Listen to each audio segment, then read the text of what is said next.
All right, everybody, welcome back to another edition of the Lasting Learning Podcast. For those of you that have been here before, you know what to expect. We've got another amazing guest joining us today. For those of you that are new, welcome to the show. And what took you so long? But I'm glad you're here because today we have an absolutely amazing person joining us. Each week, I swear I say this every week, but it's true every single week. The guests just keep getting better and better and better.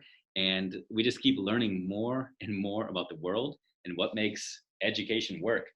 Today, we are joined by a guy who I just recently learned is a fellow Chippewa. That's right. He went to Central Michigan University. Fire up, Chips! There you go. Central Michigan University, just like me. So we know he's amazing. We know he's a genius. We know he's got all the answers to everything. But really, unlike me, he actually does have a lot of answers. Today, we are joined by Paul Bloomberg. Paul gets to really travel the world and inspire people to push the envelope, to think about what they're doing a little bit differently, to assess what they're doing, and just continue to grow. So, Paul, thanks for joining us today. Thank you for having me. Absolutely. We're excited to meet another fellow Chippewa. When I saw that little banner behind you, I kind of thought it was familiar. And now, unlike you, I still live here in Michigan. You have seen the light and you've traveled out and only come back in the nice time of year. But Yep. I enjoy the winters here. Well, I endure the winters here. Endure, yes. So Paul, tell people, who are you? What makes you tick? Where are you from? What are you doing? Well, currently I am the Chief Learning Officer of a company that my husband and I founded about 6 years ago called the Core Collaborative. And our mission is really about engaging the kids, engaging the students in learning so they can actually take ownership of it. And so most of the work that we do nationally and internationally is about teaching how to engage kids in self-assessment, peer assessment, goal setting, and reflection. I'm from Michigan. I was born and raised there.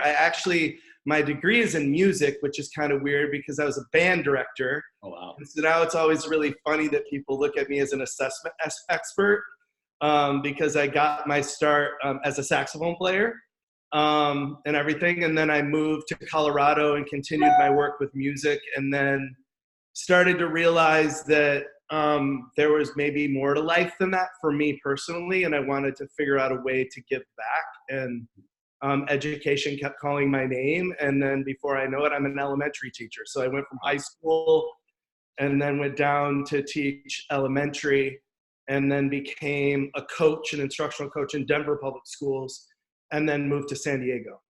Wow. And then became principal, worked in a central office in San Diego Unified. And then I don't know what happened, but now I'm doing this and really love it and really love our mission and really believe in it. And we don't really believe that there's a better gift that you can give kids, but to teach them how to set goals and monitor them and be reflective and be really honest with yourself about where you're at in the learning process, and also forgive yourself at the same time. So. Oh, that's good. That's good. There's so much within what you just said that I want to try to dive into a little bit. We'll talk about the Core Collaborative in just a second, because Sure. I think you hit on a lot of buzzwords out there that educators and districts across the country, across the world right now are latching onto and trying to grapple with. I'm curious a little bit more about your journey, because I've had a few guests on recently who dabble in professional learning. They are either speakers or they're writers, or they are in charge of, I'll call it a conglomerate or empires, if you will, where they're out there trying to engage other educators and other lead learners in the process. Mm-hmm. And there are a lot of others out there that feel like that's a dream job. They just want to go out and they want to become edu royalty or an edu hero. Yeah. They want to just travel the world and put all responsibilities behind. And then there are other people that say, oh, those people are traitors. They left the classroom. They've forgotten what it's like, and they're just out as money grab or whatever. Yeah. What inspired you to make the leap? Well, I don't know. I think I've always been a pretty entrepreneurial type of person. And I think growing up, my parents had lots of different businesses, and even though they had full-time jobs. And so I think I was really surrounded by two entrepreneurs. You know, my mom was a nurse and she ran an adult foster care home that she founded and owned. My dad was also a nurse, Wow. but he also had a hypnotherapy business. He had a pumpkin farm. I mean, he had a goal setting for company's business. He always had these businesses on the side. So I think it wasn't really a choice that I had, but to really think about other things that I could do. And they always taught me that, you know, in your life, you're going to have lots of different jobs and you should just follow your dreams and do what you love to do. And I've just always followed their advice. And it's been the truth the whole way. I think being a professional musician there for a while, also like with formative assessment, if you're a musician, you're probably better at formative assessment than anyone because you know what it means to get feedback and not be punished. Right. You know, you're not getting graded every time you go to a lesson when you're learning something new. You're getting feedback and you're learning how to, you know, maintain concentration and focus. And so I think a lot what I learned as a musician, I take into my work life now. Oh. But I really think it stems from my parents, you know, and they're crazy parents, like just the types of things that they were involved in. I think everyone thought the Bloombergs were wackadoodles in Alpena, Michigan, because they always had these side hustles going on, but they just really love to learn. Yeah. And they love to share what they learned with others. And so I think I got it from them. That's cool. So you went from classroom to coach to administrator, and then at some point it just clicked that, hey, this is good stuff, not just for my building and my district. This is stuff that people need everywhere. So you said, let's explore that. Did you dip your toe in the water or just go all in? Yeah, no, like I was really fortunate in San Diego Unified and even in Denver public schools, we had really good consultants. And like at the time, Steph Harvey Strategies That Workbook had just come out. Yeah. And it was pretty groundbreaking. And I was really lucky to go to a lot of her sessions, and our school was a school adopted by that philosophy. And then when I moved to San Diego, I met this really amazing consultant from New York who was consulting there. Her name was Mimi, and she was my mentor until just a couple of years ago when she passed away. And she was a consultant in my classroom, and I had a lab class as a teacher, and everybody else would come to visit. And I just learned so much from this partnership that I just started to realize then that it was something that I wanted to do. And then I was really lucky to get a principalship of a school that had been labeled failing for years. And I kind of took the approaches that I learned as an assistant principal, but probably more of the things that I learned as a musician, and really applied those practices to the school. And we really focused on goal setting with our kids, and we had really amazing results in a very short period of time. And I somehow got connected with Doug Reeves, who did the 90-90-90 research back in the day, and I ended up being plucked up in consulting with him. And then that really kind of put me on a really different trajectory that was really cool. I learned a ton from that company, Leadership and Learning Center. And then somehow I got connected to Visible Learning. And then, wrote the book Impact Teams that John Hattie wrote the foreword to. And then that really kind of added an evidence base behind the work that I didn't have before. So I think it was really having some success as a principal and as a teacher, and just really believing in that this work is the only work that really kind of set me off on this trajectory. Well, and I appreciate that so much. And the more you talk, the more I'm seeing some similarities. So those people that are just listening, they can't see, but we have the same haircut, number one. Yeah. We are both sporting the bald head thing. We're bald. Both Chippewas, both have this history of working in impoverished schools and actually believing that those kids can succeed, and putting things in practice to demonstrate evidence that, quote unquote, those kids, I'm putting the air quotes up for those that can't see it, those kids can succeed. Yeah. So when you look back and you remember those days, I know a lot of the work you're doing right now is based off of stuff that you did, that you saw in action. Yeah. And today, a lot of places are out there looking for that silver bullet, that magic pill that they can just the pixie dust that they can sprinkle on their kids to make the magic happen. What was the secret sauce? What was it that worked in your school for those kids? I mean, I think really it's empowering the teachers to believe in themselves. Yeah. Because I think especially when you're working or leading in a school that might be labeled low performing, there is a detrimental effect that it has on the teacher's efficacy. Yeah. And the belief that they can actually make a difference because they're told in the newspaper, from policymakers, from the public, that they're not any good. Mm-hmm. And I think like the biggest thing is just to really believe in the people that you're working with and really having a belief that they can do it. Because if you don't believe that the teachers that you're working with can do it, how do you expect them to have that belief for the students? And so really, if you want to really empower the students to take ownership of their learning, you have to do anything that you can to allow teachers that same luxury, or that same responsibility. And so I really feel like it's really about empowering everyone in a system to their full potential and helping them realize that if you set your mind to it, you can reach any goal that you want. I learned that from my mom and dad. Yeah, that's so good. And I there are probably some people that are listening thinking, okay, it's just self-belief, but it is so true. I think what you just articulated is that the secret sauce is that there's no secret sauce. You can't bring a program in, you can't bring a tool in, instrument and say, do this, do these worksheets, do this packet, do this curriculum, and your kids will change. The real power is in the teacher. Once the teacher starts to realize that they've got the power back and they have the ownership. You talk about John Hattie and how he wrote the foreword. I mean, that's what John Hattie's research says. It's teachers own the work. And it's not to diminish teachers. It is to truly show teachers how powerful they are. Yeah. And teachers own that power, they can transfer that into the students as well. I'm a firm believer. We all live up to the labels we're given. Yep. If you're told you're gifted, you think everything's going to come easy to you. If you're told that you're at risk, you think you're going to face some struggles. You tell a teacher that they're just a teacher, they will just be a teacher. Yeah. I love how you just explained it so eloquently. Empower your teachers to make the change.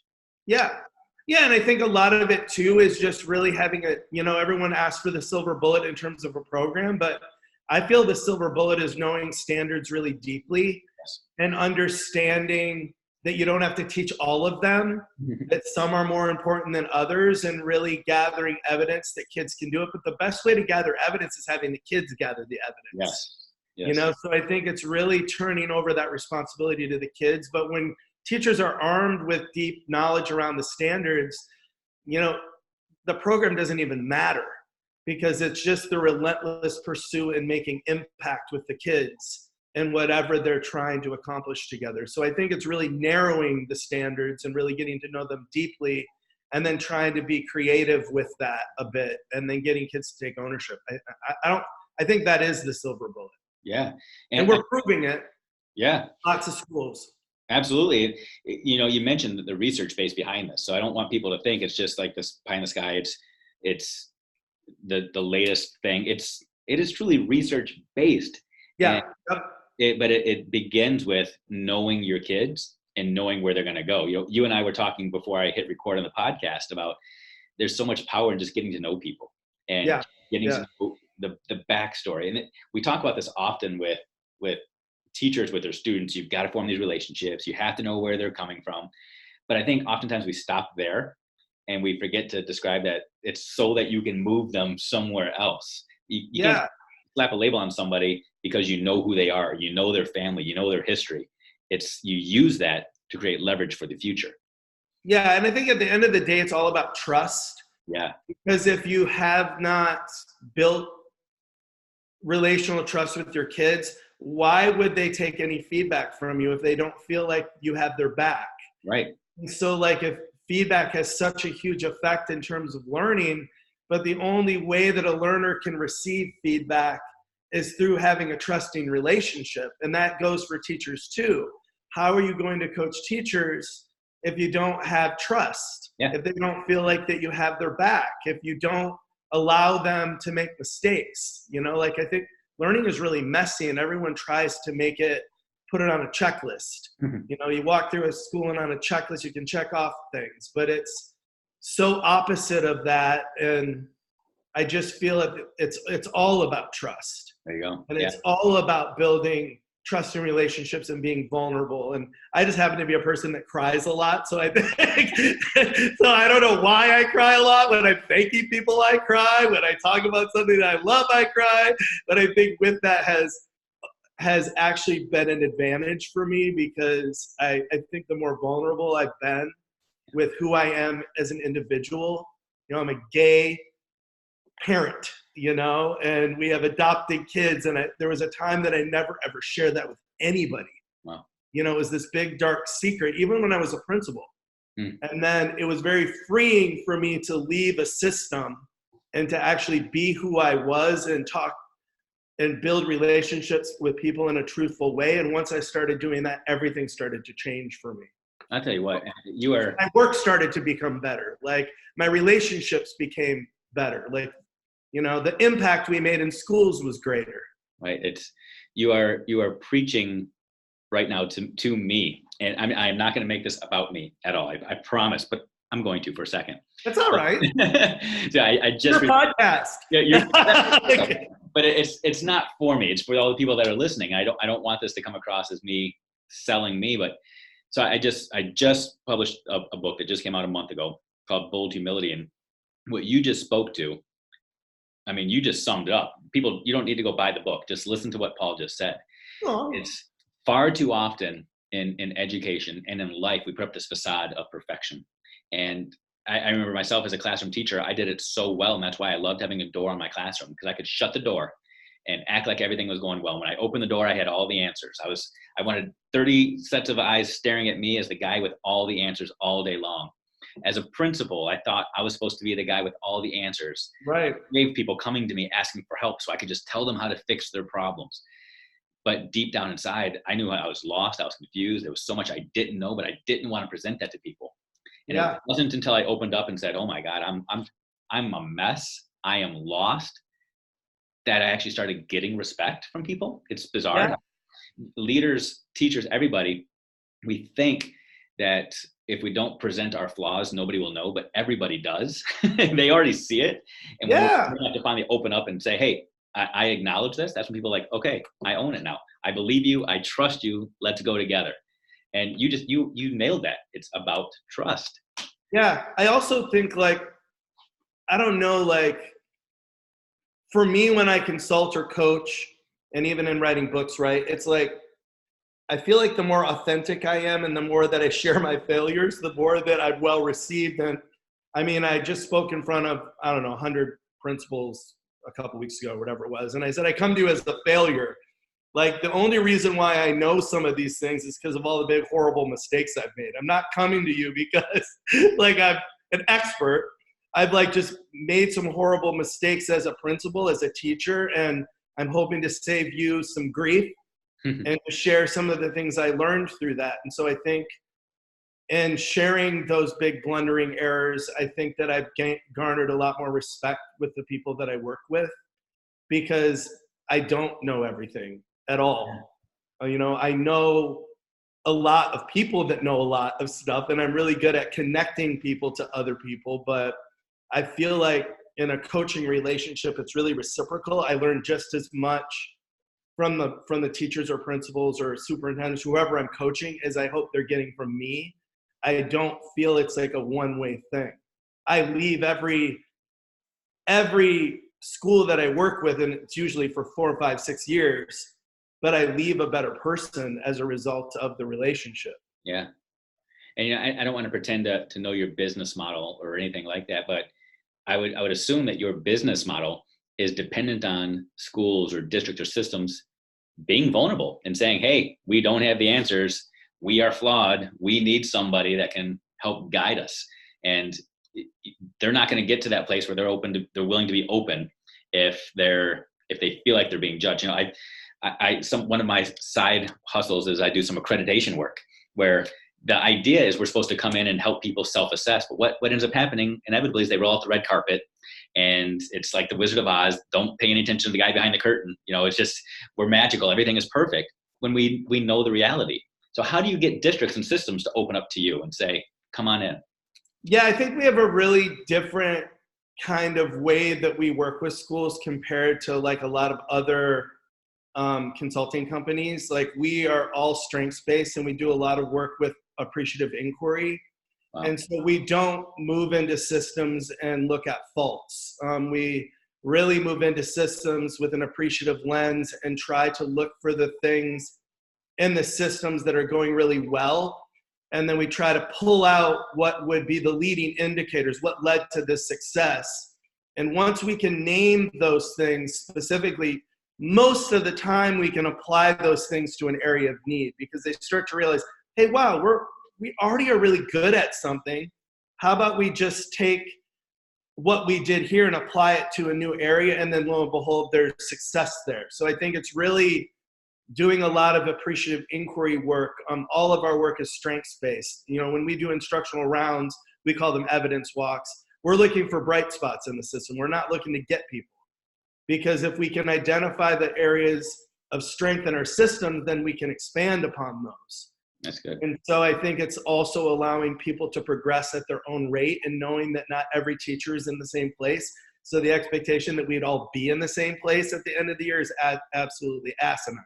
Right. But are we all making progress, and how would we define progress? So I think we don't have really a hard time in people opening up about their flaws because we typically don't talk about them a lot in the beginning. There's so much power in everything you just said. Yeah, I'm a firm believer in the concept of what we do, they do. And what you just described in terms of your work with schools and systems, I mean, it is the ideal of what we would want to have happen in classrooms with teachers and students. Yeah. Strength-based, quit marking questions wrong and identify questions marked correct. Focus on standards of learning, collecting the evidence, PBIS, and focusing on the positive behaviors. All of these things that in isolation are all these separate programs. Yeah. In reality, it's just how we all want to be treated. If it's good enough for us adults and systems, why can we not trickle that down to kids? Or vice versa. If it's good enough for kids, why not good enough for us? Yeah. Well, we have to model all those things, right? Like if as a coach or consultant, you have to model forever. You have to practice what you preach. You can't come in and say that you're strengths-based and then pick the system apart and make everyone feel bad. Right. Typically, I hope most of the days I leave consulting, I know people are exhausted and their brains hurt because they tell me.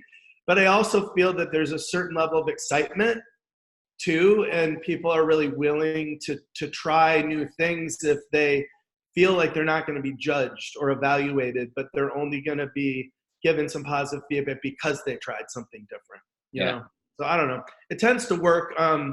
We run the whole company that way. We have to remind ourselves all the times internally to not pick ourselves apart because I think we're too hard on ourselves, like as a corporate culture. But I mean, we're learning to try to apply the same principles that we're teaching to our own organization is harder than you think.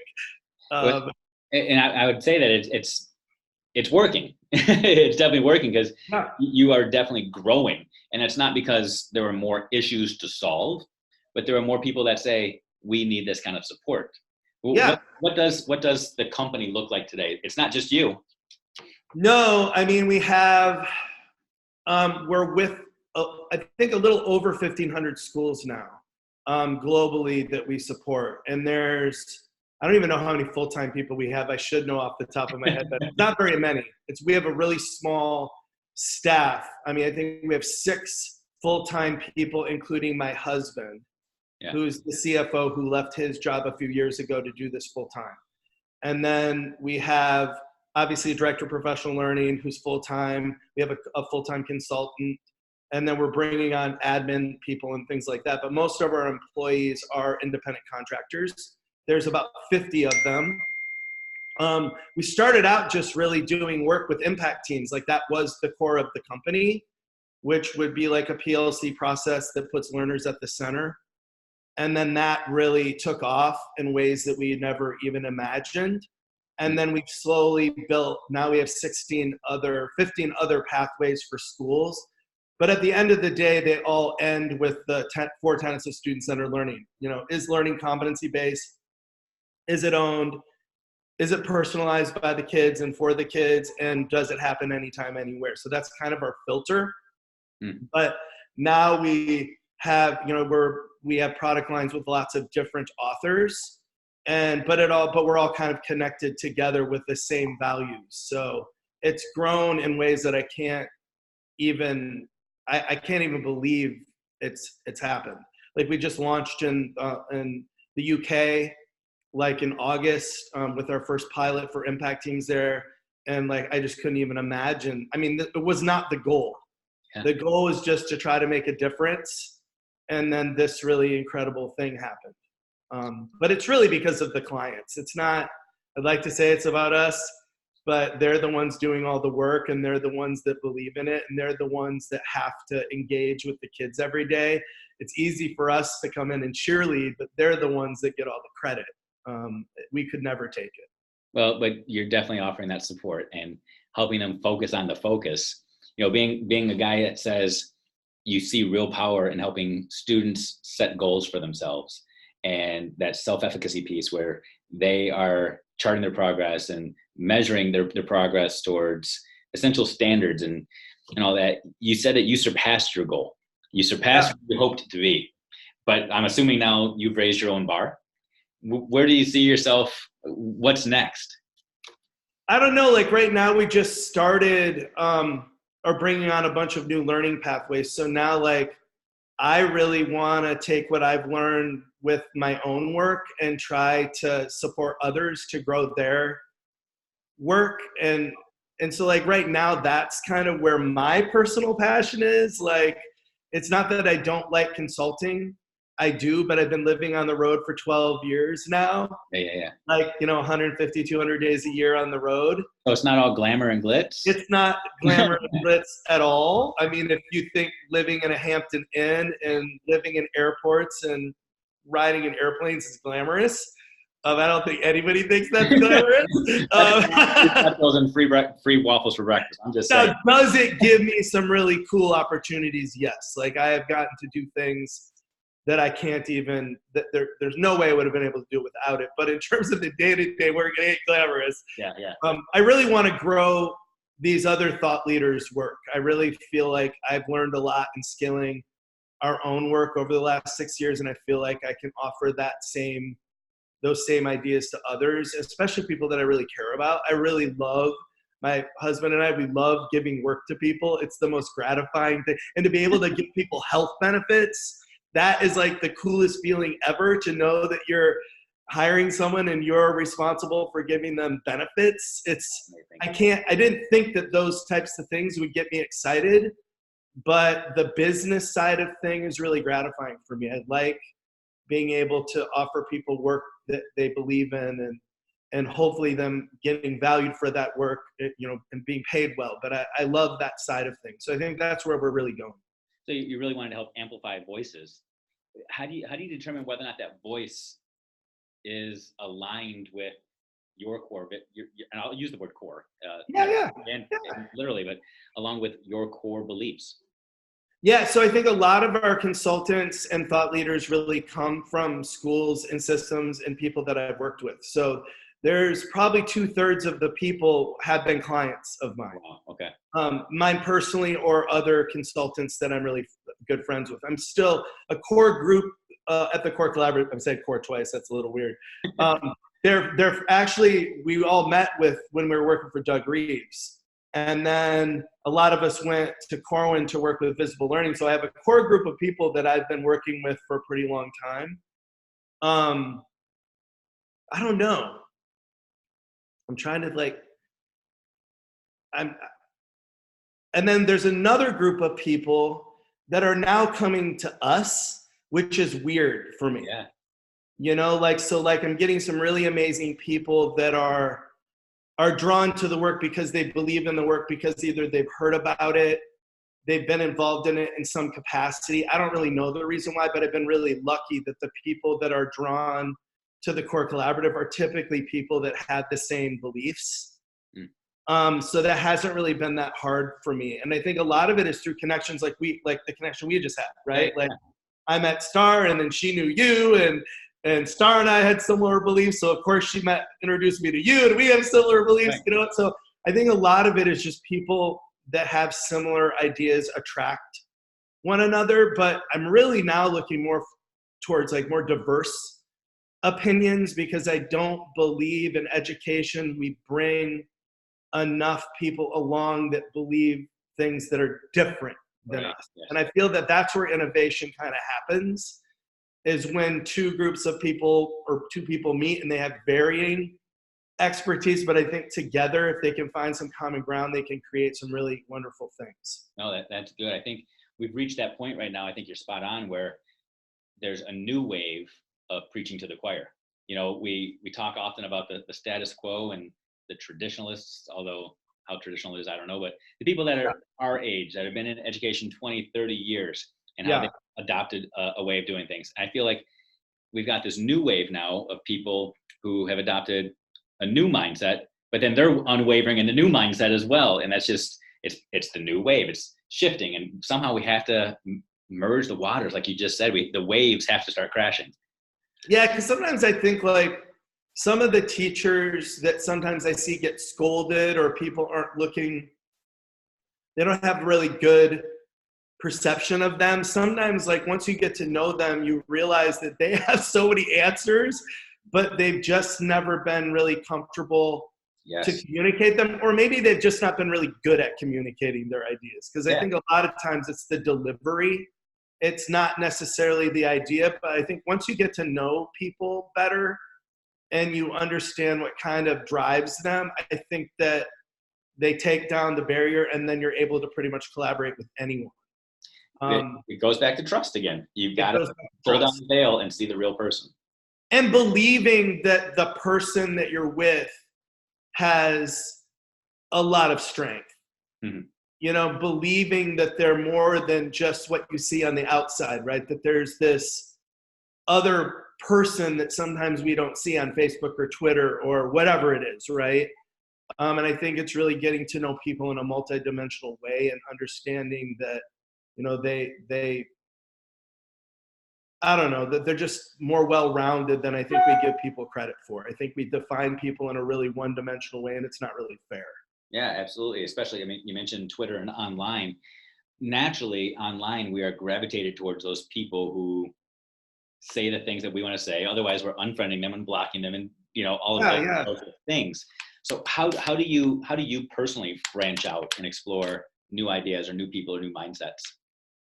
I mean, like the social media thing is a relatively new thing for me. Like it wasn't something that you can tell by my followers, I'm sure. But like, I think that that's a relatively new way to communicate, which is interesting because I work all the time, but I didn't really have any followers. And you know what I mean? Like, so I think there's a lot of people out there that aren't on social media that are doing really great things, Really? but I think like now I don't even, it's interesting is that like the last like few months, I've just been getting to know authors that, didn't publish for like Corwin, who I published with originally, but just like I've met a bunch of folks from the Hack Learning Yeah. series, and I met Mark, and like they're just people that were never in my network. Sure.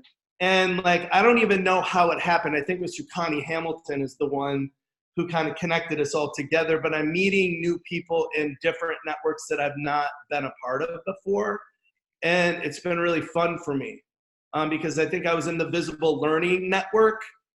And that's a very, to some degree, closed network with folks that are really engaged in it. And it's great work, by the way. Hmm. But I think what happens when we get in these little tribes is that we don't think that anything outside of that tribe is of value or even exists. And the more that I've left that and branched out on my own, the more that I've realized, wow, there's a lot of great work out there. And there's all sorts of networks that I'd like to get to know people in, because I've just found some really wonderful people. It's so good. And a couple of months ago, I had a podcast episode with a guy named Mike Lippa, and Mike works at Snapchat, which was interesting. Okay. So it's so far outside of something I really utilize on a day-to-day basis. But I pressed him about the skills that are that helped him become successful. And what he talked about was what you just hit at, which is the power of connections and these networks. And he talked about when he was in school, he was a C student, but he learned how to connect with people. And he learned how to connect with people that were different than him so that he could just make connections and find value in those people. And then from there, doors just started to open up. And that's what I'm hearing from you too, is that's a critical need, especially for us as adults, as adult learners, not just to model it for the kids, but for us to grow as well. Like you said, this connection between you and me happened because of a mutual connection. Yeah. And then as soon as we connected, we're like, oh my gosh, there's so much stuff we have in common, and we have to open up. And I'm thinking about like my own PLN, the people that I associate with online. And I've got people that I connect with from the Hack Learning Group and from EduMatch and EduGladiators and DBC. And there's all these different networks of people that have so much value collectively. And there's so much competition in the world that if we could push that aside and say, let's just all work together and grow, man. There's so much. Yeah, like I'm not real fond of the competition piece. Yeah. Like, and I find myself sometimes, you see a friend who's doing really well, and then you start to beat yourself. Oh, why am I not doing that? And like, I'm like, okay, we're getting yourself nowhere here. Right. Like, I think it's easy to get competitive and even a little bit jealous. Yeah. I'm pretty honest about it.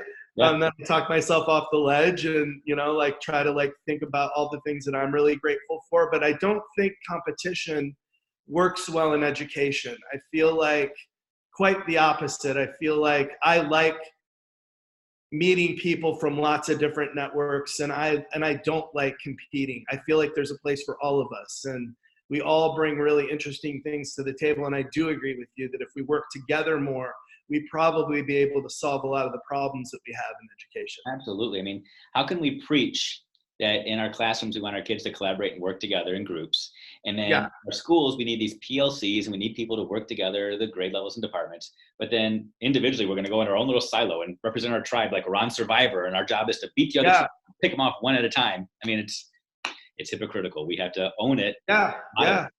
So good. So Paul, with all of this, I mean, we covered a lot of ground there. That was a lot. It was not expected, because I just thought we were talking about something else today. So hit record. Let's do this. Yeah. So you've had absolutely no time to prep for this, but there's a possibility that we've got 7 billion people tuned into this episode. When they find out that that's a lot of people. Every person on the planet is going to be listening. Okay, there you go. What message do you want to give to them?